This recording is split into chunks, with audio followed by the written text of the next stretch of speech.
There's everybody. Everybody has to wave, like dorky wave. 1, 2, 3. My speciality.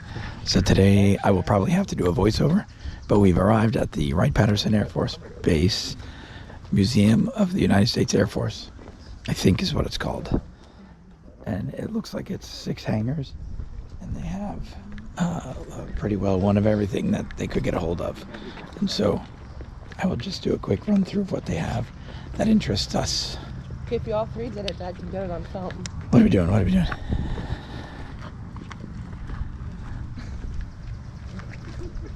They were doing a little step. Okay. It's like a ghost town here this morning, which is lovely. Any luck, it'll stay that way. We'll see.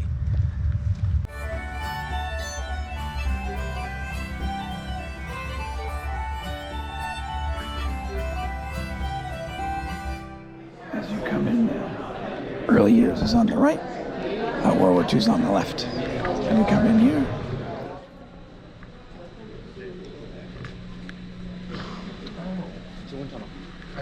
There's your window. Oh, that makes sense.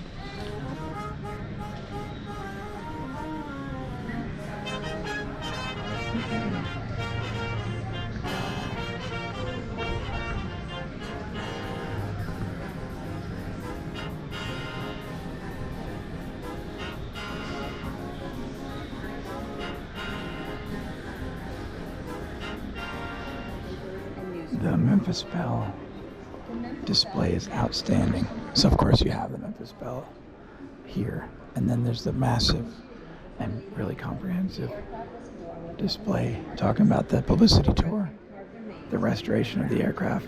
This is when it was in Mud Island, where we visited in 1995. This is it being restored here, and then it talks about the crew. As you come around here, it talks about bombing in general, and then it talks about the crew of the Memphis Belle here. And so you can learn a little bit about each of the crew members all around the aircraft, which is just behind. It's a really well done display. It's incredible that it's just sitting right here. Of course, this is the highlight for me, so I'm in no hurry to leave this specific location. It's crazy. Just to highlight a couple of my favorites. This is the PBY Catalina, and this is the one I saw when I was 14 or something like that, that made me fall in love with the PBY. And then not long after seeing this one, we stopped by an airfield in Genesee, New York, where they had one of these, and a B-17 that they were restoring for flight. And we got to hear the B-17 fire up all engines that day. That was awesome. But this is just the most beautiful airplane ever made. I love it. It's my favorite. I've done a ton of reading this past year. I read about, I think, 17 or 18 books just since January on World War II. Bomber and fighter pilot experiences. This is the boxcar, the aircraft that dropped the bomb on Nagasaki.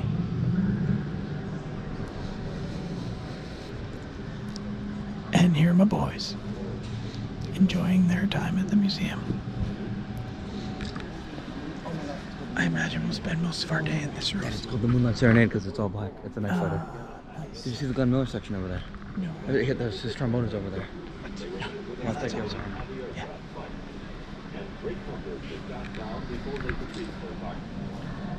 PBY is just the coolest airplane ever made. Where'd you? Toby and I have gone on a 2-man mission to go find the Glenn Miller stuff because he said he saw it, and then we came across this, which we've both been marveling over. This is just the coolest airplane experience ever. I didn't even see this P-38. Holy crap. There's a P-61 over there, and there's a P-38 here. I just walked right by it. But, Toby, guess what I found on the floor? Somebody dropped a map. So, hang on to that. It's got all the aircraft on it. Check it out. One of these little World War II motorcycles. That thing's awesome. Okay. B-26, and I heard, I was like, I know that. B-26. B-26. And we're hearing a song. What's this? That's Glenn Miller trombone. Get out of here. Wow, there it is. If you don't know the story of Glenn Miller, look it up.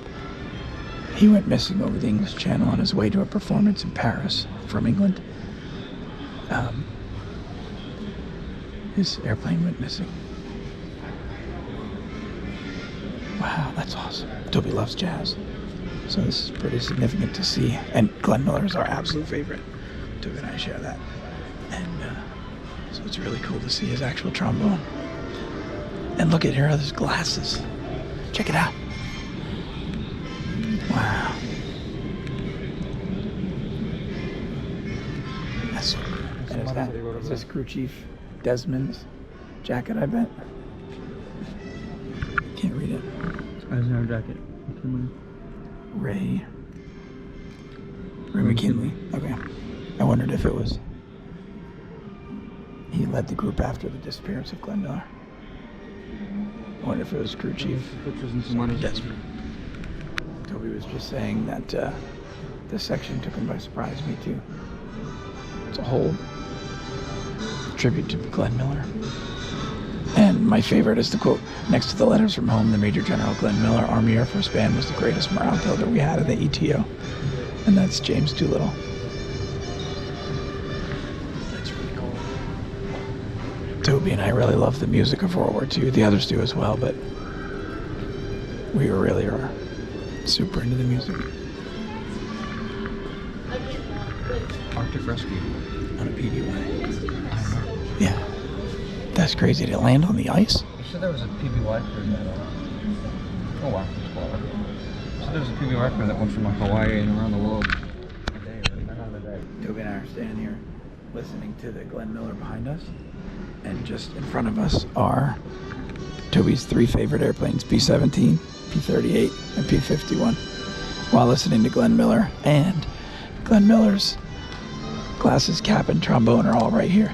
This is like an encapsulation of our favorite bits. All right here. Look.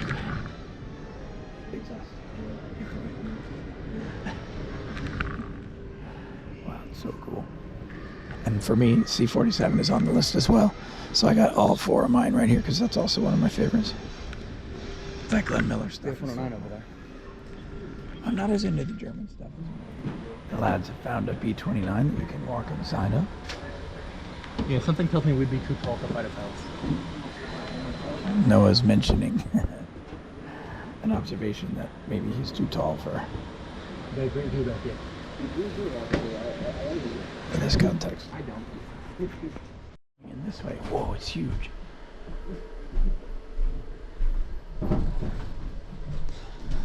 Oh my god. There's a crew tunnel up here. Yeah, because this is not pressurized. So I have to crawl through that. The lads coming through the crew areas. It's pretty rad, right? This here? And then as Toby mentioned, there's a crew tunnel up here that you crawl through if you're trying to pass through the Bombay area. You can see here. So that's pressurized and somewhat temperature controlled. This is the fuselage of a bomber that flew something like, let's see what it says out here, something like 121 Korea War combat missions. That's crazy. And was responsible for shooting down 5 MiGs, which is crazy. Here's a T-6 Mosquito. They use these for trainers in Texas still, where we used to live. And so they fly over all the time. Very cool. And here are the lads enjoying themselves. Wow, this is nice. Night fighter. Night fighter bomber. B-26. I think there was a B-26 in the other hall as well. And Mom. It just dawned on me I need to rush ahead and get with Toby when he sees this P-82. Has he seen it? Oh, he already has. What do you think of that thing? Do we have enough money for 3 planes? No. No. Put 2 together. Put 2 together. There you go. It's pretty rad. Again, one of the coolest planes ever. this P-80 or F-82. It's a combination of two Mustangs. It's pretty cool. And of course the placard says it's not a combination, it's its own design, but it's two Mustangs put together. But I've never seen a C-124 before. These things are huge. Look at how tall it is. It's gigantic and short, stubby. So we're in the Korean War section, and somebody has scratched out the phrase Sea of Japan. I'm assuming that was a Korean visitor because it makes Koreans call it the East Sea. Because calling it the Sea of Japan acknowledges more than one wants to acknowledge about the name of a sea. One of the things you get to do is go inside a C-124. It's a giant cargo plane from the Korean era. It is a Globemaster II.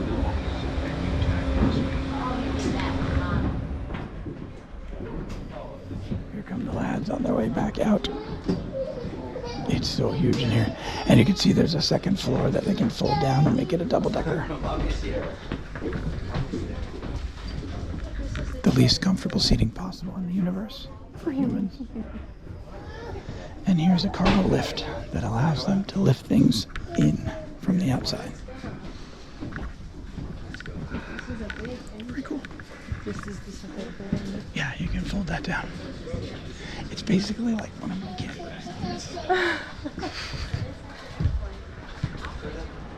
Lynn's just getting a picture of the F-105, which Leo McGarry flew in Vietnam. So most of our understanding of military aircraft comes from pop culture, movies and TV shows and songs, etc. We're underneath a B-52. Mom's sharing facts that I was sharing with her. We're passing our knowledge on to the next generation. The lads in a cockpit of an A7. So this is for a Corsair, but it's the ejection seat trainer. The foot thing, He was trying to prompt students, I think, and I actually picked up on it. That's fun. What's funny is I'm the only one here not too tall to be a fighter pilot. He says that as Noah climbs into this massive, Noah climbs into this tiny cockpit. Noah comes with his own safety goggles pre-installed. And Isaac, who's 8'7", cramming himself in as well. It's not as bad as you think. It doesn't look too bad, although you look like maybe 8 inches too tall. Good stuff. So I was just saying to Isaac that my favorite aircraft is facing the wall, like it's been in trouble. You go sit by the wall. I don't know why they faced it that way, but here we are. I think it's pointing to a display back there. Maybe. And here we are. Oh, I just walked in front of Lindsay. My favorite Vietnam era aircraft, the F-4. I love this aircraft. Fighters are. So cool. And then, oh yeah, Civil Air Patrol. Noah played around with the idea of joining that. Here's another F-82. It seems to me you should be able to use the same technology on ceiling fans to make your rooms cooler in your house. I don't know. There's a massive fuel tank hanging underneath it. That's cool. I'm not familiar with this aircraft at all. I think it's a D-58, a B-58. Convair Hustler, that thing is really cool. I'm not as knowledgeable in this area. Here you can see you get to go underneath the bomb bay of a B-36, which is, I think, the largest propeller aircraft the U.S. ever had in service. It has 6 propeller-driven engines, and the propellers face to the rear, which is distinctive. And here's the bomb bay. It's gigantic in here. Holy cow. Oh, looks like a giant fuel tank added in the middle there. This thing is so huge. Holy cow. 6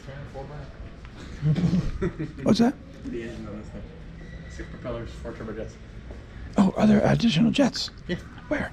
On the tips of the wings. Oh, there you go. The outward Yeah. most nacelle. I got you.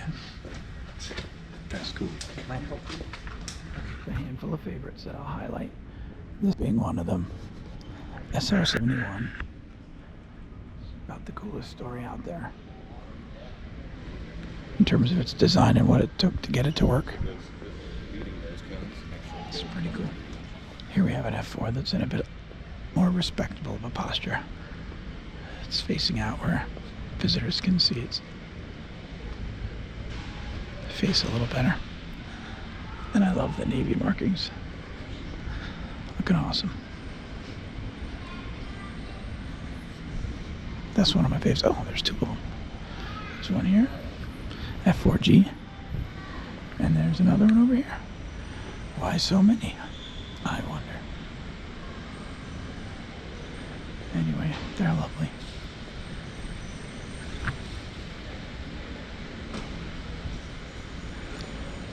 F4C. Now we know. Oh, then we got some of the more recognizable aircraft from the Cold War era.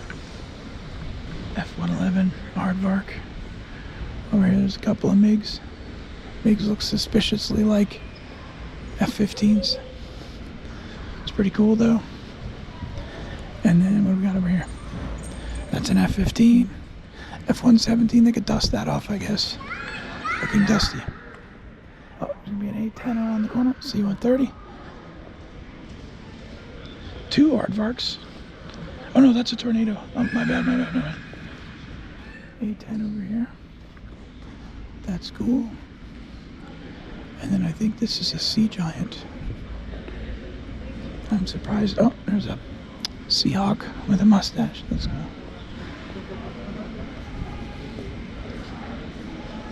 And this is it's a Super Jolly Green Giant. It's got all the bells and whistles. These are huge. I didn't know they were this huge. It's pretty cool. Holy smokes. It was awesome. There's a B1. On the other side's a B2. Here's an Osprey. Osprey's cool. And I guess... Oh, cool. Underneath the back of this Osprey. Little military vehicles. I'm guessing that's Kawasaki, but I can't tell for sure. Oh, yep, there you go, Kawasaki. And then this all-terrain rescue thing, never heard of it. Looks like it's completely useless to me. But it is cool. Wonder how many were made, because I've never seen one. And, you know, because I know everything about everything, I should at least have seen one, right? Okay, late 1980s. Used by the Air Force. Interesting. The rocket garden is now indoors. This used to be outdoors. But looks like maybe they built something around it. And my favorite, of course, is this Mercury rocket with a capsule on top, it looks like. And the airport launch tower. It's pretty cool where we're at. There we go. I don't know if the lights are making it hard to see. So you can walk around in the space shuttle trainer. And you can see the crew area for the cockpit. You get a great view of the museum from here. It's another SR-71. I see a Harrier over there. It's a handful of F-15. A lot of recognizable stuff. You get a chance to walk through in Air Force One. They didn't want to pass up the chance to do that. It's a VC-137, so it's before they were using 747s. And this was used from, what'd you say, Nixon to Clinton? Yeah. It smells just like an airplane. So funny. Oh, nasty old cutting boards. So, They don't make it easy for people to see. you know what? It doesn't look too different from a regular old first class cabin. It's weird.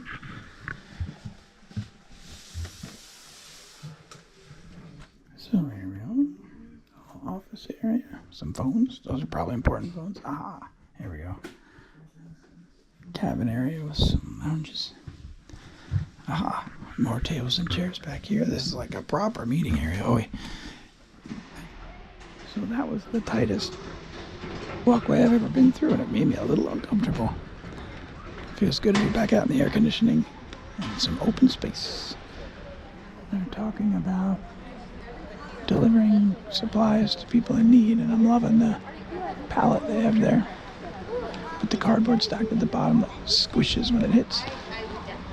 And here's what it looks like when you throw it out. It's a little violent. And since I always end our videos with the gift shop, I'll show you the gift shop quickly. It's a very American gift shop in that it has all manner of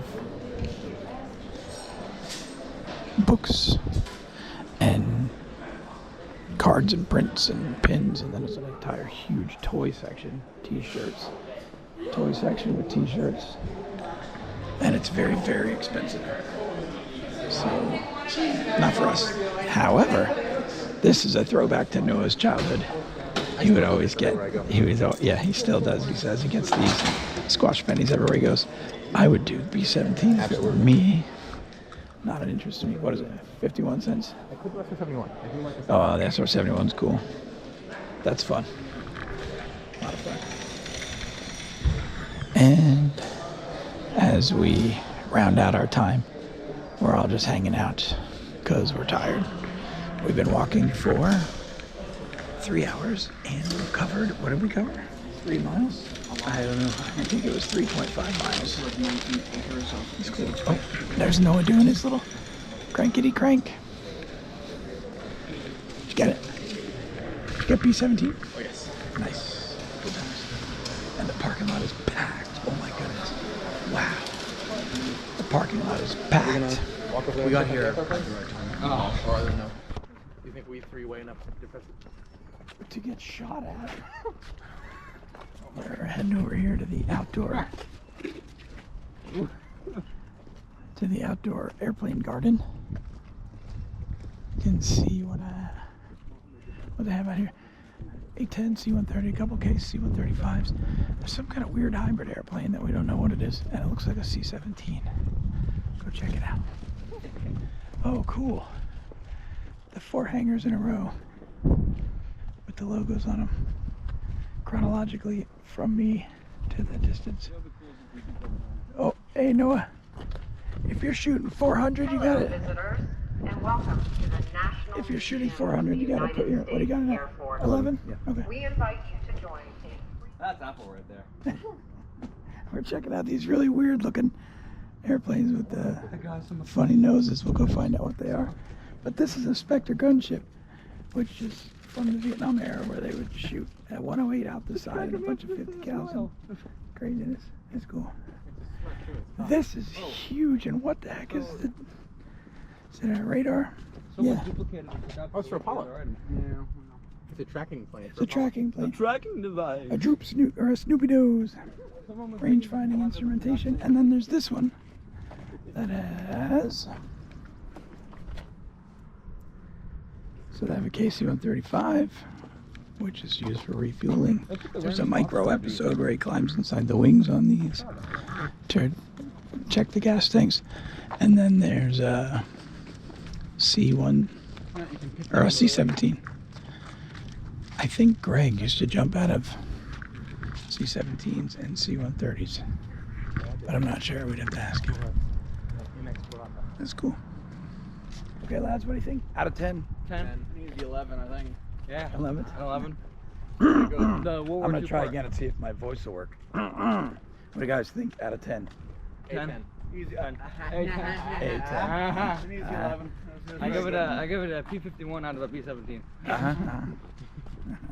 So we're checking out this F-15, and I noticed that it's on a circular pad, and then I realized, wait a minute, this is where the old rocket garden was. I remembered correctly that it was outside, which, I mean, that's pretty obvious, right? But now I've located where it was. It looks really cool. This is the front of the museum over here. And man, this is, well, it's easy to say world class because I'm pretty sure it's the biggest. That is the world's biggest. The world's biggest World's largest collection. collection of aircraft in a museum. It's cool. So come closer. Come closer by like 5 steps. Noah's doing some 35mm photography today.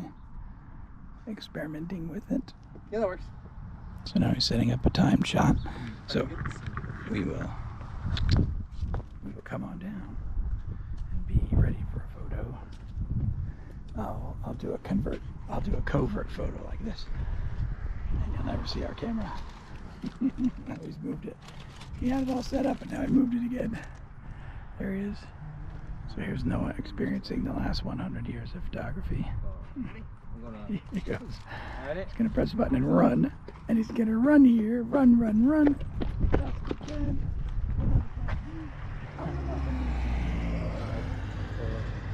Bingo.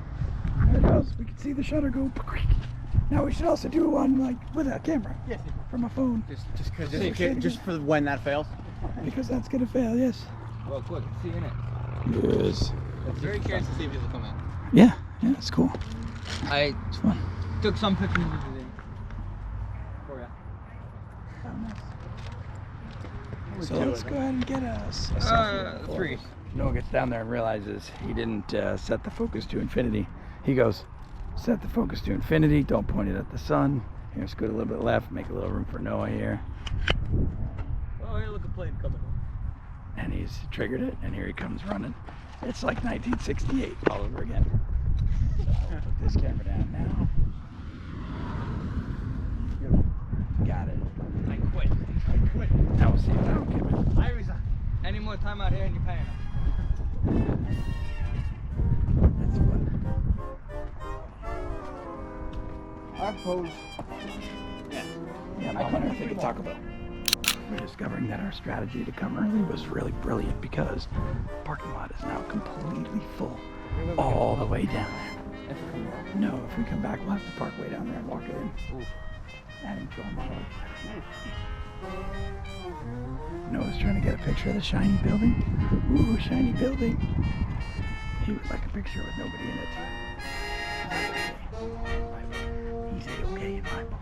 Alright, I think we're parked just right there-ish. Were it not for that 2012 Odyssey driving by, it would look like Noah's shown up in 1968 to protest the war. There he is. That's funny. He actually does look like it. Yeah. You look like it's 1968 and you've shown up to protest the war. That's a compliment. Yeah. Well, I figured it would. Thanks for watching, and don't forget to check out our other videos on YouTube.